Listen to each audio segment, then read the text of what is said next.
অনেক দিন পর ইচ্ছা করছিল ডিম ভর্তি ইলিশ খেতে।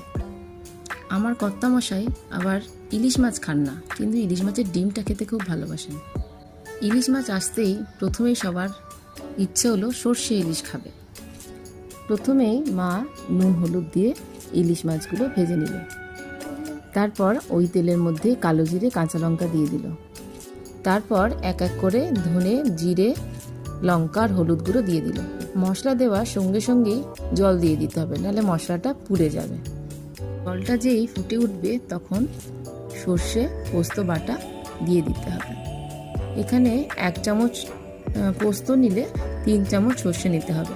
মশলা ভালো করে মিশিয়ে নেওয়ার পরে স্বাদ মতো নুন দিয়ে দিতে হবে। সর্ষে ইলিশ বেশ ঝটপট করে হয়ে যায়। জলটা একটু ফুটে উঠলেই ভাজা মাছগুলো দিয়ে দিতে হবে।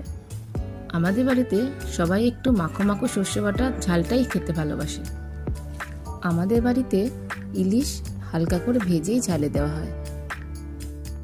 কিছুক্ষণ ফুটিয়ে নেওয়ার পরে যখন জলটা কমে যাবে তখন কাঁচা লঙ্কা দিয়ে কাঁচা সর্ষের তেল উপর থেকে দিয়ে গ্যাস বন্ধ করে দিতে হবে।